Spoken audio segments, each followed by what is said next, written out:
Hey guys, how you doing? Good to see you. Good Good. to How you see you doing? too.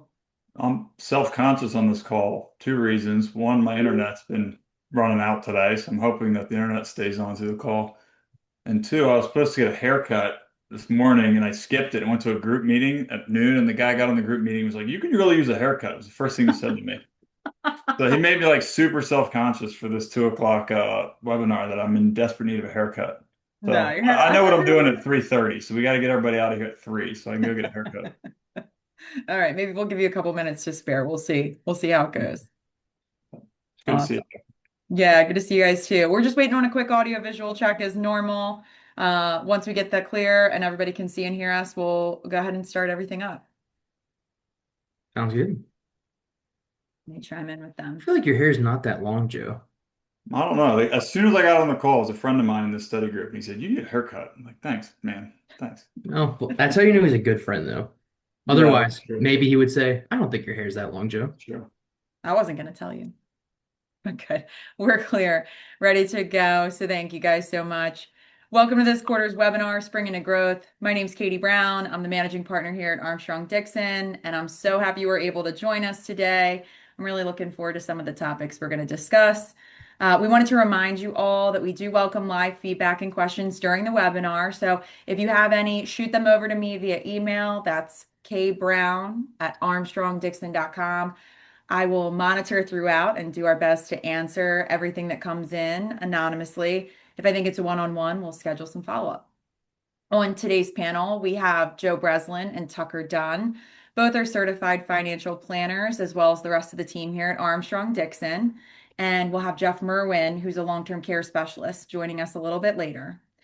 So this quarter, we wanted to start off with the most current topics, our most current events that have been going on, right? And the elephant in the room is the Iran war. And so we're not here to talk any politics, but it has an obvious effect on a lot of domains. So Tucker, what have you heard from our client base as far as how it's affecting everything with their financial plan? Yeah, sure. Thanks, Katie. Well, it's funny you made the comment we're not here to talk politics, but I feel like so many topics now have political ties. But anyway, what have we been hearing? I feel like, like you said, the elephant in the room, the Iran war, it really has had quite an impact around the world. I mean, I think the main thing that everyone's really kind of focusing on is like, hey, oil prices are jumping up a lot, or hey, the markets are kind of like seeming like they're going up and down a lot. Like, what's going on? Why? And I think it's hard because those are the things that really do, when oil prices go up, then a lot of other goods seem to go up as well. Everything's very interconnected with oil.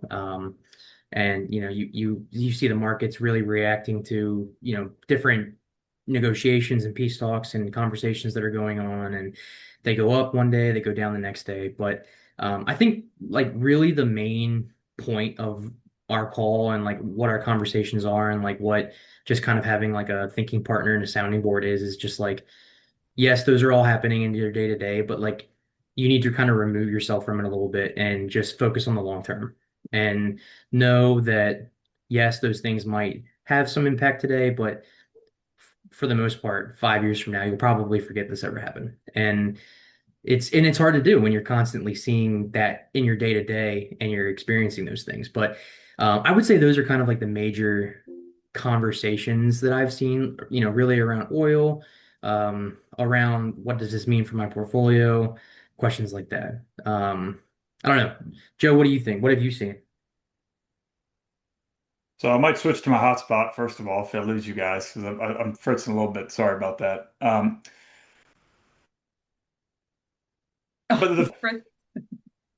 you're not going to be able to control. We can hear you, Joe. That's paused at the perfect Oh, picture, poor Joe. that's a good one for Joe.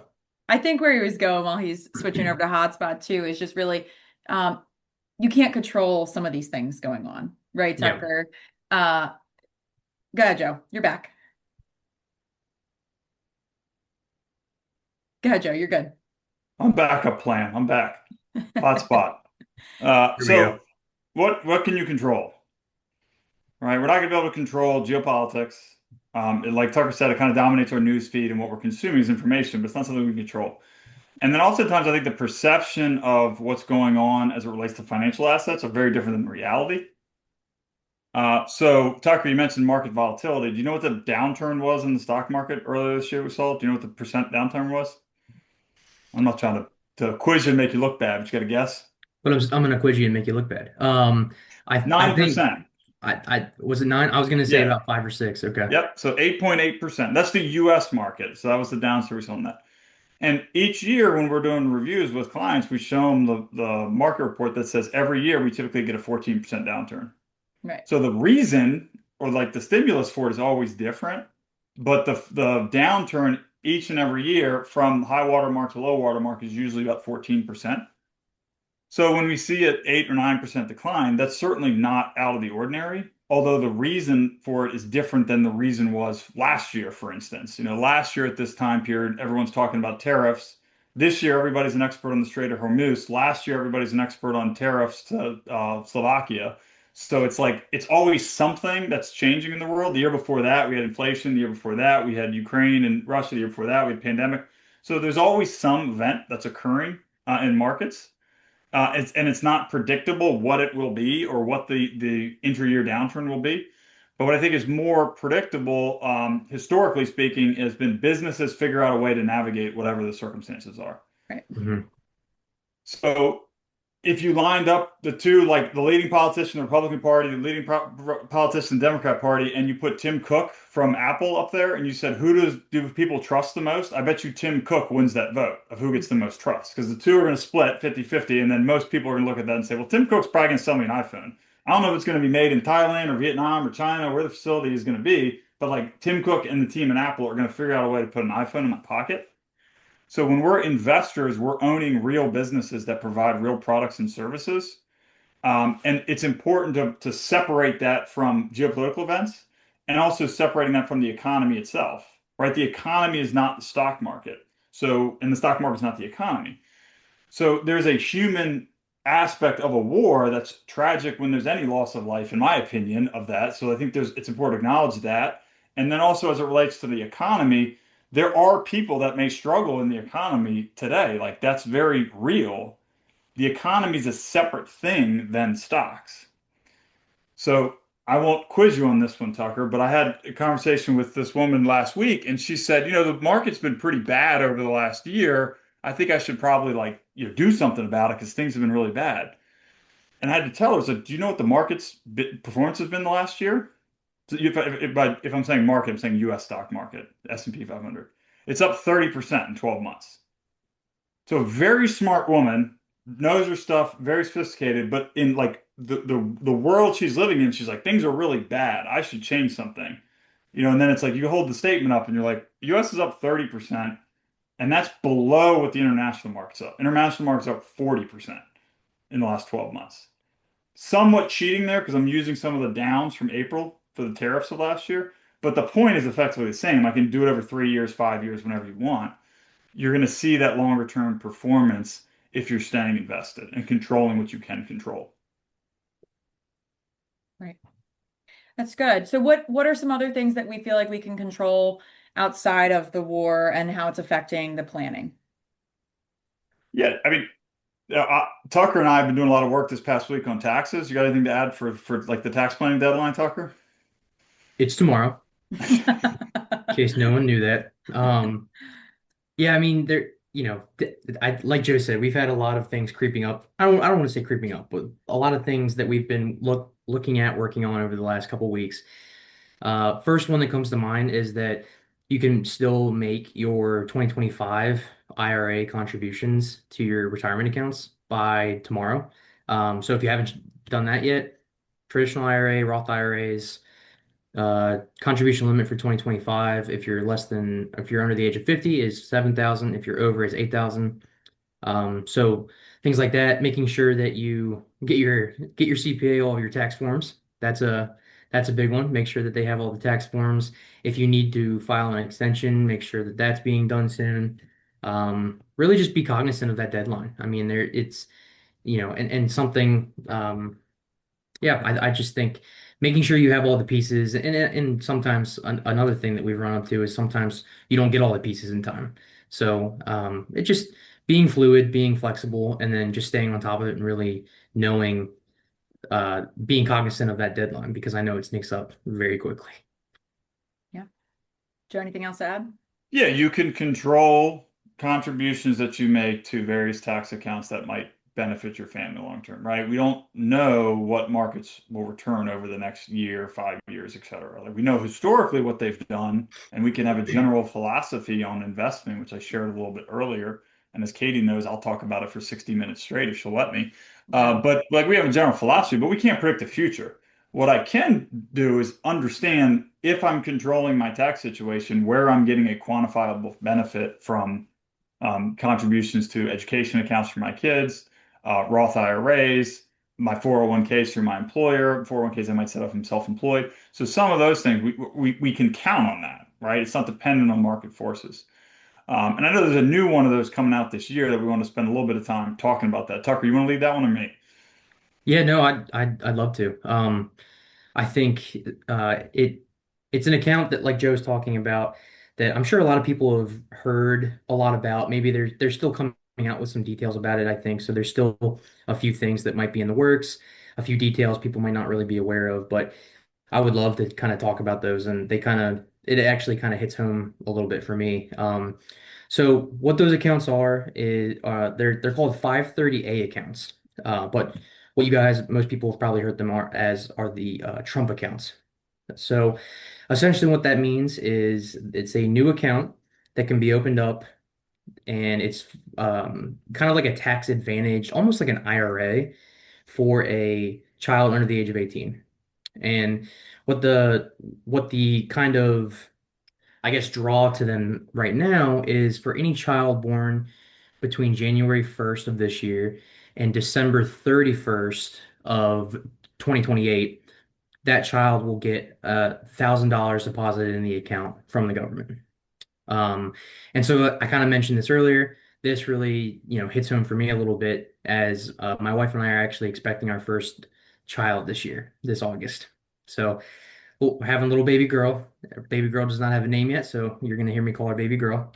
Um, but so it's a really it's an interesting new policy that we've done some research on, really taken a look at. I'm going to share my screen. There's a website that you can go to that actually shows you, all the details about it, how you can set it up, when you can set it up, and kind of what to expect from it. So, and if anyone needs this account afterwards, I'd be happy to share it. If I can share my screen. And Tucker, they are not available yet. The current plan is July 4th, I believe, what you're going to say. But we have been getting a lot of questions from clients, and we're going with the best information we have, but Yep. they don't exist yet. Nice. Yep, exactly. That's actually right here, launching July 4th, And really 2026. quick, Tucker, I do think I heard you say, is that right? Is it January 1st of this year or January 2025? Last year. Yeah, Because I January got a 1st, 2025. baby that was 2025. I'm born sorry. in March of last Yes. year. Blake So counts. yes, my son that was born in March of last year would qualify for the $1,000. Yeah. Yes. Yep, exactly. Sorry.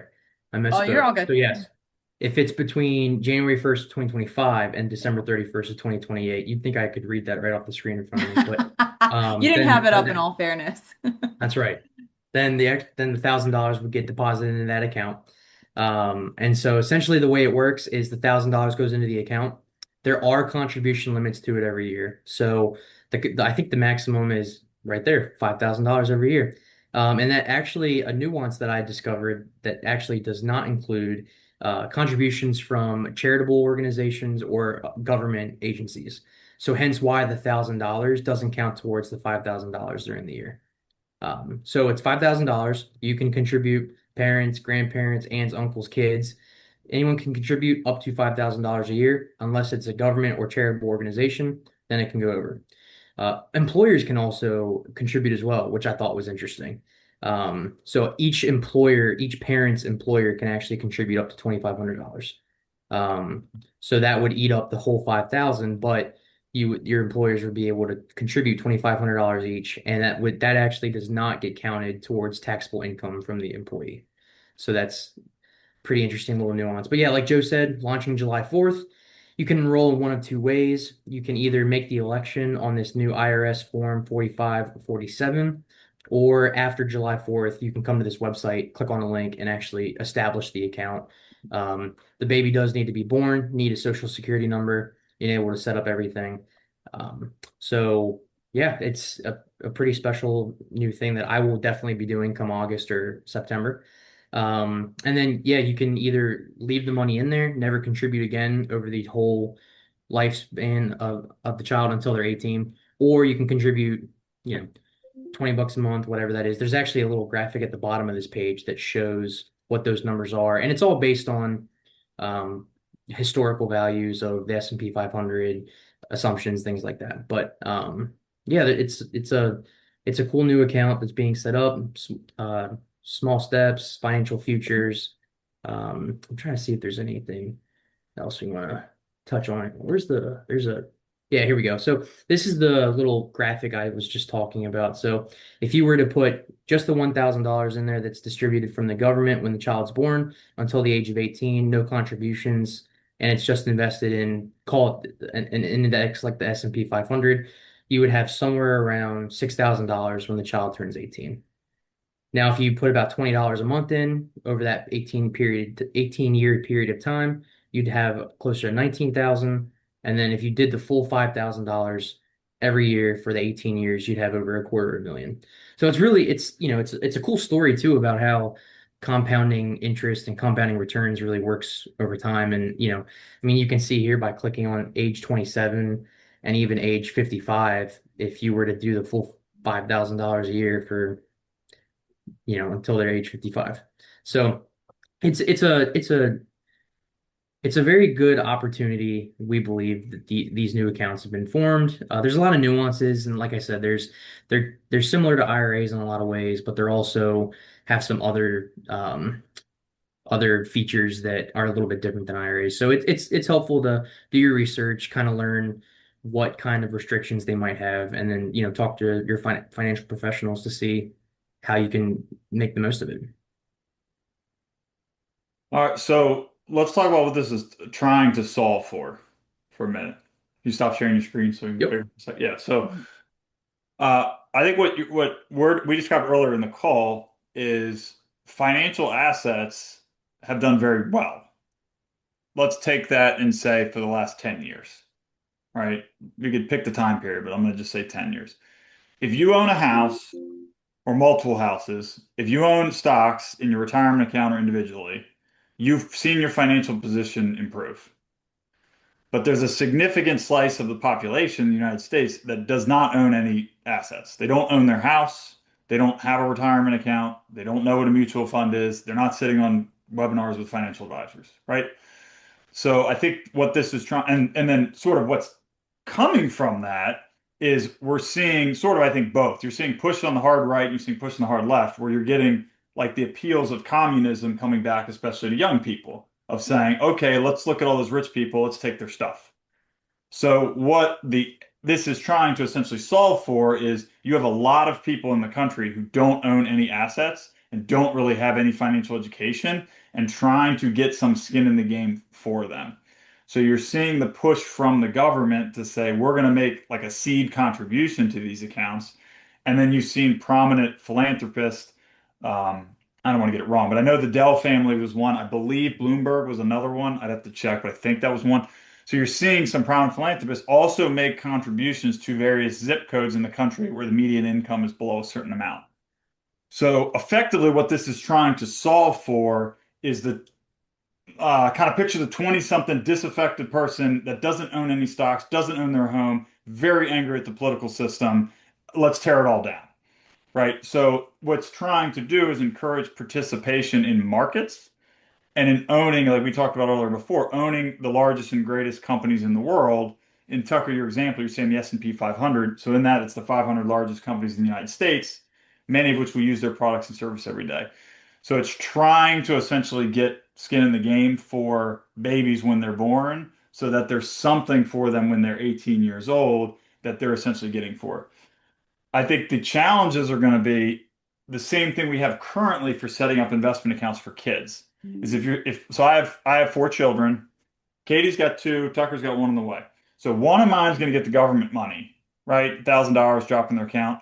I got asked a tax question this year. Hey, you had a baby last year. Do you want to file this form and fill it in? So I'm checking it. Yes. First of all, thank your accountants because that questionnaire they send all of us like got a couple questions longer this year because they've added more things, and that was one of them. Katie's got two kids, neither were born last year. She's going to be eligible to contribute to that account, but she could have contributed to an investment account currently. Hmm. But part of the downside of doing that is she's got two kids, and she always jokes one's a little bit more of a hellion than the other. And th when that money, when they're 21 years old, that money becomes theirs. Right. And that's a risk of one of Katie's two kids, not being great with money at 21. I know what I was like with money with 21. I wouldn't have been great with Yeah. that. So I think this is going to be a challenge of these accounts are being set up. What the growth is going to be is uncertain. What the contributions from parents or government or charities is uncertain. But the risk is going to be, hey, at 18 or 21 years old, we don't necessarily have the tools to manage financial resources or the wisdom to be able to do that at that period of life. So I think that's going to be a challenge for the program. Yeah, it's interesting. I actually was reading some about this, and I kind of mentioned how they're very similar in IRAs in a lot of ways, and Right. I actually too I think because that was one of my first things too, Joe, was when you turn 18 and if a family was able to contribute $5,000 every year to this account by the time they turn 18, they'll already have almost $300,000 in this account. Right. That's scary. But I think what's interesting is it's it's got a lot of the same nuances of an IRA in the sense of there are qualified things that you can use the money for, but I think it actually locks it up until not locks it up, but there are incentives to not take it out until quote unquote retirement, which Yep. which is helpful. But I think maybe sometimes you'll have the kid who's like, oh well, I'll pay an extra little bit fee for a car or something like that. But Tucker, it reminds me, we were talking yesterday about the 401k plan we were working on and some of the participants we couldn't locate. And I made the comment to you to yep. say, it's actually probably in the best interest of some of these participants that they don't even know this money's there because Hmm. it's essentially growing and compounding. We'd like to find them and get them the information, but it's sometimes it's like because it's out of sight and out of mind, you're not as Hmm. tempted to touch it. Yep. Because you're right, there'll be income taxes and a 10% penalty in early withdrawals. But my opinion is there's gonna be plenty of people that when they're 21 years old are gonna say, I don't care about the taxes or the penalty, give me my money. Right. That's what I Exactly. wanted to swing on was the power of compounding. And we sort of ran by it quicker, and this isn't the exact graphic that I saw, but I remember when I first started with Armstrong Dixon, which this is like in the only place I've worked, right? So there was this really powerful graphic. We had the nationwide 401k plan at the time and it had the people. I think this is so powerful, and you just apply it to the Trump accounts even earlier, right? Or this opportunity. This Ben stopped investing the same time Joey did, and his account is almost double in size. And I think that's starting them younger, right? And they sort of don't know about it, and it's just growing and growing and growing, despite even maybe you stop contributing at 18 or whatever that looks like. So I always think that's a super powerful graphic. Yeah, yeah, and Yeah. that's the Katie, for 10 years, Ben invests. Joey doesn't start until 30 in this graphic. And not only at age 67 is Ben so far ahead, but Joey never catches up. Right. It doesn't matter how far, that's math. It doesn't matter how far you run that out, just that compound interest, you can't recover from that. Hmm. So starting early is a huge benefit. We often are meeting with our clients and um, suggesting that either we talk to their kids or they talk to their kids to get them open Roth IRAs when they're like 21 years old. Usually, Right. the last thing a 21-year-old wants to think about is opening a Roth IRA. And oftentimes, if their parents are going to tell them to do that, they don't want to listen to their parents. Because I was Hmm. like that when I was 21. Like, what do my parents know? Not Hmm. realizing how foolish you are. So oftentimes, we're the ones meeting with the 21-year-old and encourage them to set up that investment habit. Because that's, Katie, what that really is that's a Hmm. habit of I'm going to set money aside for the long term, and I'm just making that a habit. Hmm. Yeah. So if we get these Trump accounts and they become a habit to encourage people to save more money or invest more money for the long term, I think there's more benefits to that. Um, there are those restrictions, the tax and penalty, which on its face, that would be a negative versus an investment account. But I think there's an argument of maybe it is a positive of it's like forcing your hand so you don't touch it and you leave the money in there and you don't buy a nice car when you're 22 years old. Because that could be a $250,000 car if you're spending the money at 22, just given the growth that could have over time. So we'll learn more nuances that'll come up. There's things that we don't know right now that we don't know. But July 4th is when these are supposed to start going. So who is a target for this? Obviously, Tucker's new baby girl is going to be a target. She's going to receive $1,000. My son's going to get $1,000. There will be the ability to contribute to accounts directly, and then employers can make $2,500, and that's per like family. So I can't do. There's 4 kids. It's not 2,500 per each of my kids. It's 2,500 for the 4 of them. So Tucker, 2,500 for the one of your kid. Katie, 2,500 for the 2 of your kid. Like that's the maximum employer contribution, Right. and then individuals can contribute as well. So we'll see. We'll learn more come July. Learn more. Well, we did have a panel question come in. It's anonymous, but they asked if you would be willing to name your baby girl Skylar. So it's an anonymous question. We're not sure who it's from. We can't disclose, but up for consideration for you, I Tucker. have no clue who could have asked that at all. We do have 2 good unisex names for 2 of the CFP advisors on our team, and then see we're hiring right now, so we'll see where the new one lands. But Yeah. Scarlett's a good name for a boy or a girl. Tucker, I'm not sure is a great name for a girl. Probably not. I've never met a girl Tucker, but hey, maybe we start the trend. I mean, a Tucker Jr. either way. So Awesome. Well, switching gears a little bit from that opportunity that we talked about, some other good topics coming up, right? We already talked about the tax deadline, but we're in spring, right? If you're living in Maryland right now, it's about to be a very warm week for you. I think it might be 80 plus outside. And I think that warm weather gets people thinking about summer and beyond summer. And so just switching topics for timely things, you know, I think about like spring renovations and planning ahead for that, and even like further out college planning, right? Our kids are getting another year older. I know my oldest is about to start kindergarten next year, and it has me thinking about college, which is crazy. We're in April, and I'm already thinking about, years down the line. But I wanted to touch base on that before we invite Jeff in and to see if either of you had anything to add on those topics. My comment to the coming up now is habits. So you even referenced a few in there, right? If you have a spring cleaning habit, Yeah. right? Like that's a habit of something that you do, then that's beneficial for you if you're maintaining the habit. Yeah. So when we're thinking about saving for long-term objectives for the family, whether that's education expenses or major expenses, renovations, I know Katie mentioned that one there too. Establishing the habit of saving is really what we're pushing all of our clients to do, whatever the objective is for their circumstances. Right. I was on a call this morning with one of my favorite people to talk to, a really great client that we work with, and the conversation was about what is the money for? Right? The goal is not just to like grow money indefinitely. Like that's not what it's the purpose of it. Yes, it can do that, and we certainly can help, but like ultimately there's an objective of what it's for. Right. So defining what that objective is then allows us to know, okay, which tool in this toolbox should we use? 529. Here's the pros and cons. We can go through that, right? Now, these new Trump accounts, pros and cons, we can do that. Like Roth IRAs, pros and cons. But the first thing we have to determine is what's the objective? Like, what is this for? What are we trying to accomplish? And then establishing the regular habit. If I want to run a marathon, it's not going to help me to go out and run 20 miles today. It'll help me to go out and run 2 miles today, and establish the habit of each day I run 2 miles. Right. So I think we spent, or I shouldn't speak for us, I'll ask Tucker, but my view when I'm talking to clients is much more in line with establishing the habit than it is on any one decision or any one strategy or trick or stock or whatever that's going to change their life. It's more about the habit. yeah, I think it's a psychological thing too. I mean, if you were to tell someone, hey, you have to go run 20 miles tomorrow or run a marathon tomorrow, or you're going to retire tomorrow on what you currently have, that's that's a huge shock. That's a scare.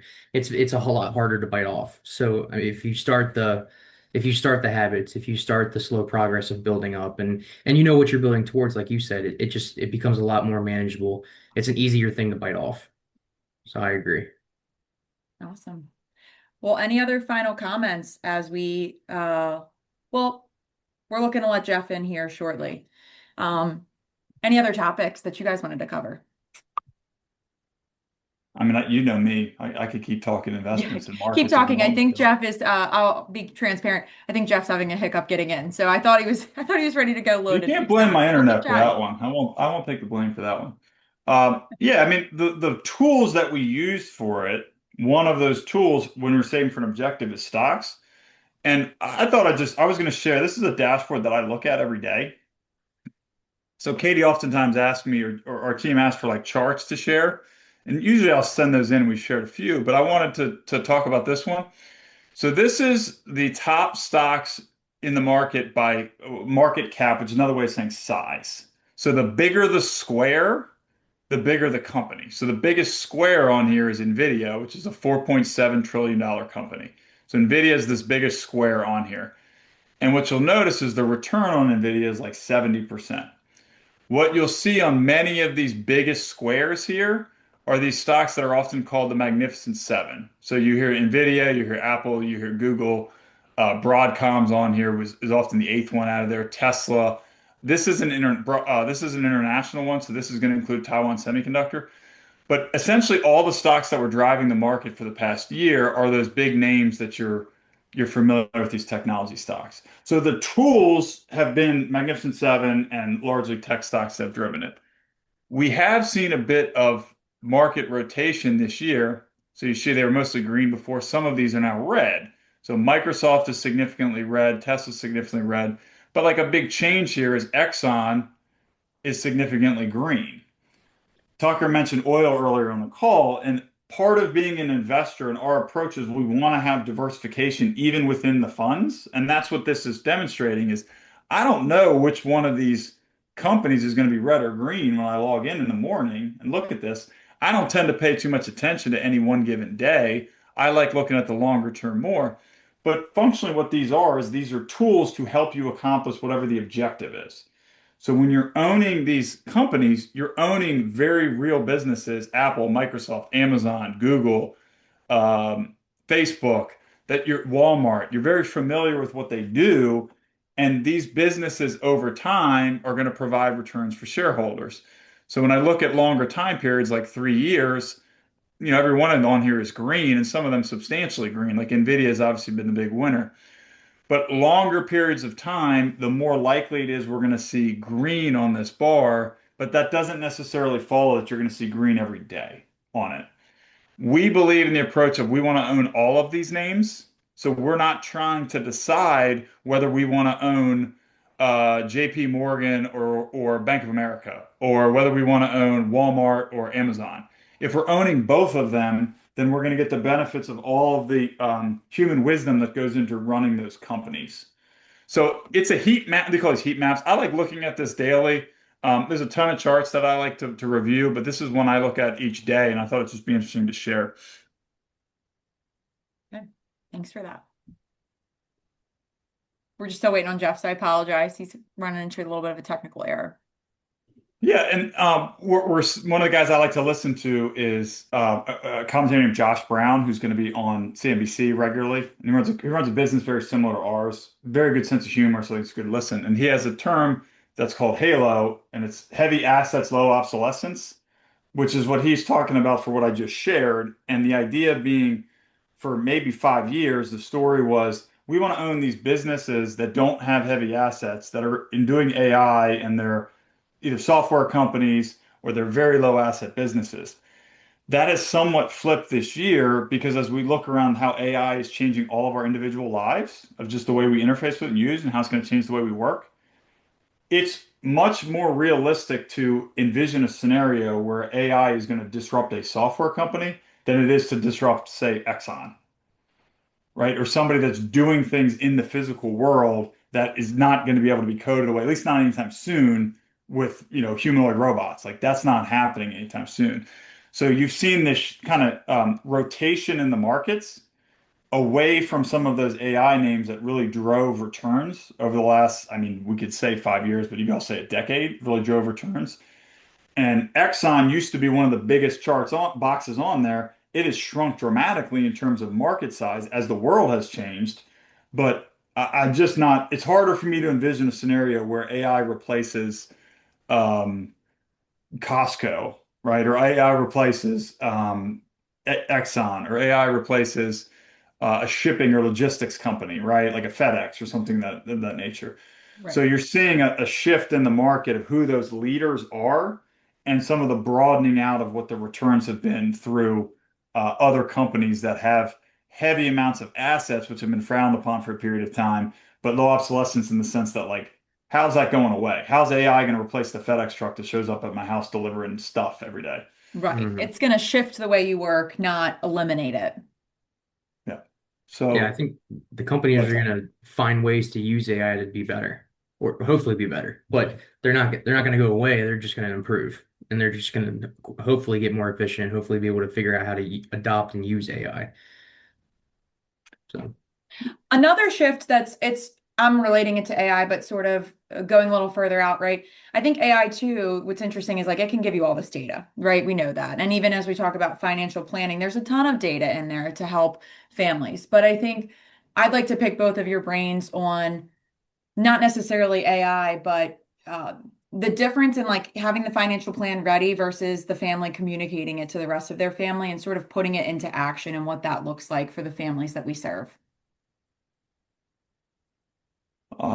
Good question. So I think the hardest part for many clients we work with is actually spending the money.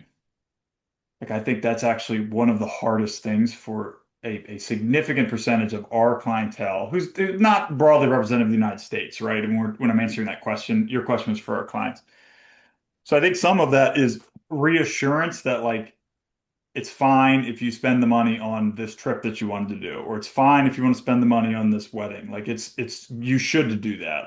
And it's somewhat strange because the money doesn't belong to us. It belongs to the clients, the people, and we're like encouraging them to spend their own money. Yeah. So it's somewhat an interesting dynamic with that. But I have noticed lately that ends up being some of the bigger impact conversations we've been having. I think that you're going to have, we use obviously AI as a firm, Armstrong Dixon does. You're going to have better tools for advisory firms like us, and Right. you're going to have better tools for do-it-yourself investors or investors people who never work with a financial advisor and, do their own. You've seen this with taxes already, right? Like, doing your taxes are free. You don't need to pay a CPA. It's free. You can get a tax software. You can plug in all the numbers. Like, that's existed for 10 years. That's going to be the case with financial planning too, is like this information is all available, it's all free, it's all accessible to do. But most of the time, the clients we work with, they're doing that because they're outsourcing it in the same way that, like, it's free for me to figure out how to fix the leaky sink in my bathroom. Right. Like, I can get a step-by-step YouTube, and Katie, like, Drew could do it. Like, Drew's going to do it. He knows how to do it. He's going to figure it out. He's smart with the stuff. Like, I just don't want to do that. Yeah. And I think more of our clients are interested in a thinking partner to work with that's going to help them make decisions. And oftentimes, the biggest decision I'm pushing on is convincing people to spend their own money. Yeah. What's up, Awesome. Jeff? Jeff, Hey guys, sorry for the technical difficulties. Oh, that's okay. Welcome. He's on his Jenna, but this is Jeff Merwin. He's from Capital Metro. So Jeff, go ahead and tell us a little bit about yourself and tell our client base a little bit about long-term care. So, my name's Jeff Merwin. I've been focused in long-term care insurance sales and support since 1999, which you can do the math, that's a good while. And I work alongside a lot of financial planners and advisors to help them with their clients to figure out sort of how do we make sure our futures and are protected from obviously some very expensive scenarios in the aging process. Let's put it that way. So we have a variety of products here at the brokerage, and so we try to make sure we have the right fit for what clients need and want. So Awesome. that's me. Do we have some time left to go ahead and share some ideas here with the audience? Yeah, absolutely. I just have a couple quick things at the end, but I think you have most of the hour left. So feel free to share. I'm excited to learn more. Um, well, it's a little bit challenging just because I've been trying to log in for a little while here. Mhm. So sorry, this sounds a little rough and a little disjointed, but Jeff, give us a 27 moment and years of we'll have it done. experience. I think you could just wing it. I think you know this Yeah. stuff inside and out. And the feel of this is so conversational. So if we can even just dialogue back and forth. We'll tell you what. Why don't we do this? Why don't we just bag the whole PowerPoint and let's just talk Mhm. it through? Love it. I Um, like that. We'll put you on the spot. So, so Joe and Tucker, when you're talking to people about long-term care, typically what ages are you finding most people start maybe scratching the surface a little bit about this stuff? I would say once the kids are out of the house. So that's probably my age on that is whenever they become empty nesters because the kids have moved out. So whenever the kids are in their 20s. Usually that probably puts them in their late 50s, early 60s. Yeah, I would probably And we do find say that the average buyer, Tucker saying, I would say probably about the same. I think it becomes I've kind of noticed that it almost becomes more of a I don't want to say a reality, but more of a serious conversation topic, probably right around 50 to early 50s, mid 50s. and we find that sometimes even in the late 40s, you've got people that are real planners into their 50s maybe, and of course definitely in their 60s because they're seeing that finish line a little closer. Let me just make a couple of observation points. So let's just define long-term care real quickly, which is basically when a person is struggling with either bodily or functional impairments or cognitive. Cognitive is the obvious, dementia, Alzheimer's, and they need what's called supervision. That's usually by a family member, and at some point it might be where they need to be in a facility. Functional impairment is when, the body just starts wearing down. And we might need help with either bathing, continence, dressing, eating, toileting, transferring. So these are what we call the 6 activities of daily living. And so when someone needs help with at least 2 of those, they would need help and support. And where there's a big miss, I think, for a lot of people is they think, oh, this is just nursing home. And that's just not true.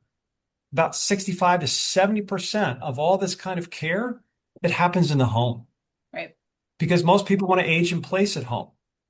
And so when we think about insurance, these insurance products are really designed to help people age in place or wherever it is that they want to be.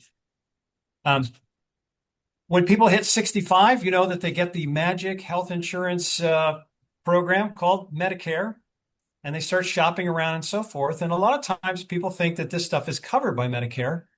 But the big misconception is that Medicare covers skilled healthcare.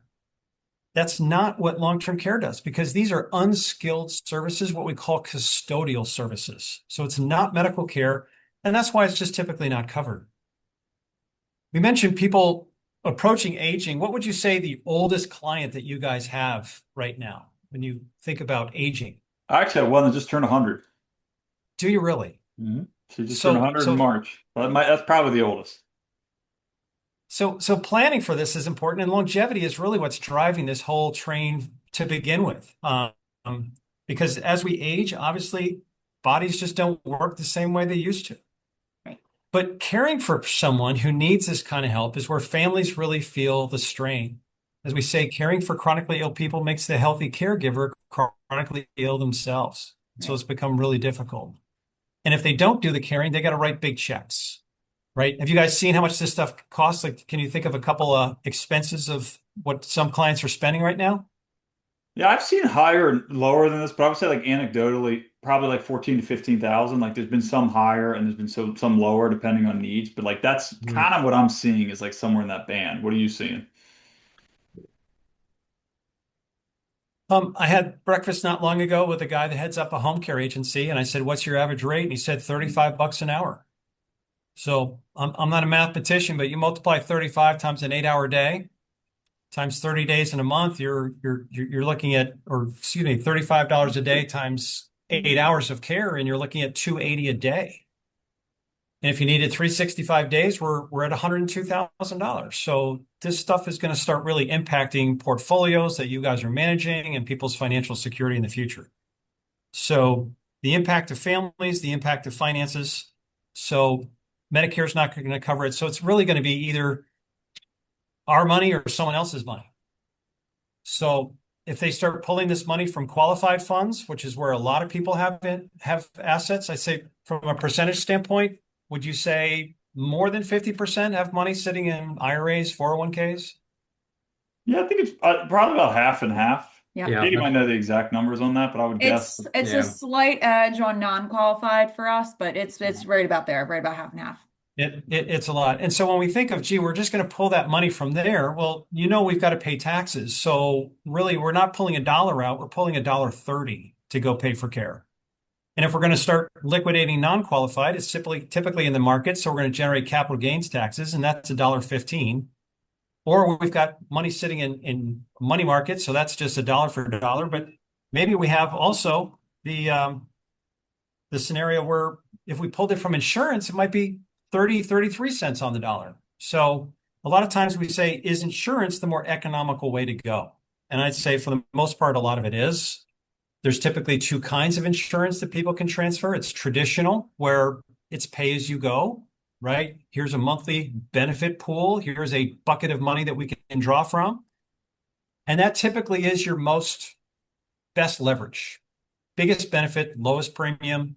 But as everyone knows, there's two negatives to traditional long-term care. There is the use it or lose it. We can pay into this and never get anything back. Or we can say, hey, I thought premiums were fixed. No, premiums can jump up and go along the way like that. And they certainly have in the past. And so a lot of people would say, well, what are these other products out there? And so one of the things that we find is that these hybrid products have become very popular, which means that we're blending long-term care with just a little bit of life insurance. And why would that? Because nobody's here shopping for life insurance when we talk long-term care. So why would we do that? Remember, use it or lose it was the concern. With a hybrid product, we're able to go ahead and just say, hey, guess what? There's just enough life insurance to simply act as a premium recuperation strategy to get funds to come back to the family if the policy is never needed. And secondly, by putting it on a life insurance chassis, the premiums stay the same. Whether you write one check, 5 checks, 10 checks, or 20 years, or whatever premium scenario they want. Jeff, So we also have an option where people can actually start leveraging qualified funds. So go ahead, Katie. I was going to ask if you could give the analogy of the buckets for clients who aren't familiar with it. I think that's really powerful when we talk about the hybrid products and I know you sort of already talked about the life insurance and the long-term care, but there's also that third bucket of the cap, right? You mean as far as different products? I mean, you could get like a return of premium if for some You reason said the you want third the bucket? cash ahead. Yes. Some of these hybrids, they certainly have generous cash value. So if you said, hey, I just want to quit and get my money back, that is certainly a possibility. We typically say it's always best to kind of leave it because it's going to grow and become a very, very strong resource for the future. And since we don't have a lot of slides left, I just want to kind of put a little, let's just say an advertisement for the fact that we now have vehicles that can now leverage qualified money to be able to find a long-term care solution. As an example, someone says, hey, I've got 2 million, 1.5 million sitting in a qualified plan. We can roll it over into an insurance product from One America. It gets a nice big bonus. And then that product, then the annuity that it rolls into starts funding a policy. All the client did was roll the money over once, but now it basically using qualified dollars to purchase what is really an unlimited long-term care benefit income stream. So for those that are, let's say, in the early 60s and up, that's a great idea. You mentioned we've got some younger planners out there. We now have a product that comes from John Hancock that says, and you hear this too, guys, I think I can do better in the market. Like maybe if I redirected that money. We now have a product that can track the S&P 500 using John Hancock's life care product that makes the monthly benefit grow, the pool of funds grow that they're drawing from, as well as the life insurance death benefit increases as well. And so for those that say, hey, I'm a little more market savvy, that opportunity is there for them as well. What we like about it is that when the market goes up, they basically get a lot of the upswing. There's a certain cap on how much they'll gain. But here's the best part. Because this is an insurance product, we never want them to lose money. And so if the markets go down, they never lose a dime. It stays the same. So I just kind of whet your appetite with two strategies that are somewhat new that are out there that clients can think about or want to take a look at. But at the end of the day, a lot of this is just having a good planning conversation to make sure that financial plans are complete, that we're not sort of missing that little puzzle piece. and that planning ahead means we're not really in a crisis management in the future. So any questions that we can Jeff, maybe not answer? necessarily a question, but wherever you jumped on the call, I was talking about how one of the challenges we have, I see, because the clientele that we're working with, right? We work with about 300 select families that we're closely partnered with. So you referenced those numbers, which if I did my math, was about $9,000 a month. I think the clientele we work with probably skews higher in just their standard of living, of just where they are, both geographically and just who we're generally working with. And I often see these clients, they struggle to spend the money they've accumulated. And I sometimes enter this conversation in with, let's say you're right, it's late 50s when we're having this conversation about it, is they're healthy, they're young, they want to travel, they have the resources to do it. Sometimes I'm introducing this conversation to say, like, realistically, you could self-fund this, but we're thinking of this as like a luxury purchase to allow you to then spend more money during the window where it sounds appealing to go to Portugal, right? It might not sound as appealing when you're 85 to go to Portugal as it does when you're 61. So Right. that's sometimes I'm thinking it, but like, what would be your thought on both the luxury purchase aspect of that for maybe higher net worth clientele, or just the idea of like, hey, I have the resources, I can just pay for this, like if and when that happens. I think for folks that have the resources, a lot of times it just kind of comes down to what's the most economically efficient thing to do. Like, is it the most efficient to basically say, I'm going to use my own money? In high net worth circles, a lot of times that's just not what they do, right? We still borrow here and there. It's still cheaper to do it from using other people's money, as we say, the OPM principle. Um, and again, if the leverage value is that strong, where the premium's down here and the benefits are way up there, it's very, very significant in the client's favor to do that.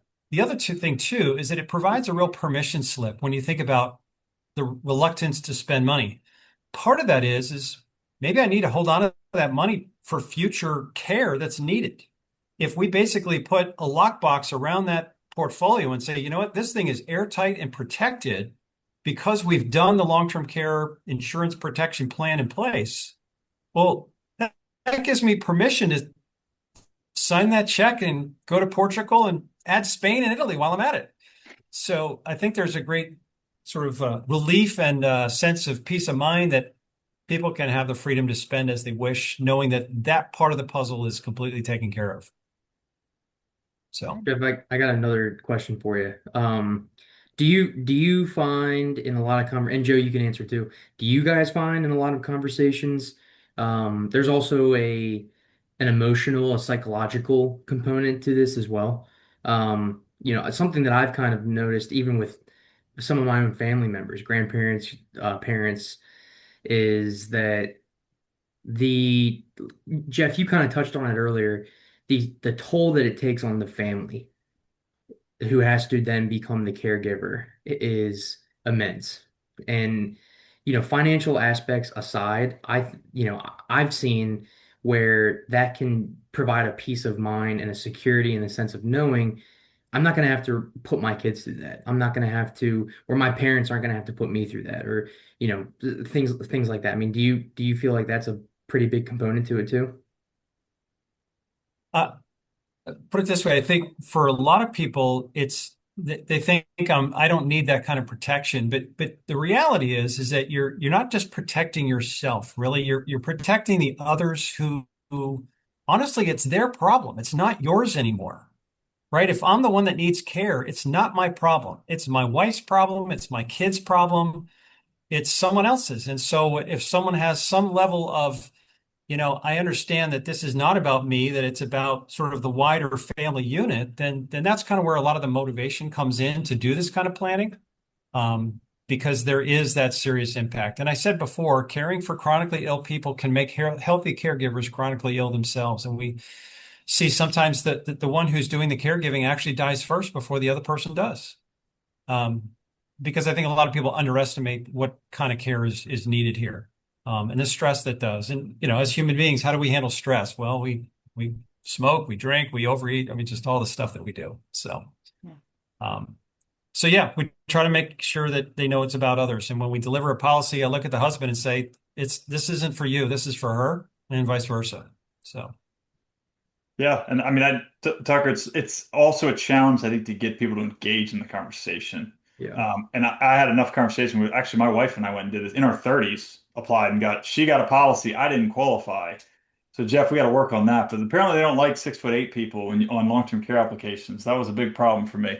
But we got it on my wife in the 30s because to me it's like that's my worst case scenario is that I can't not only can I not take care of myself, I can't, remember my family, I can't take care of myself.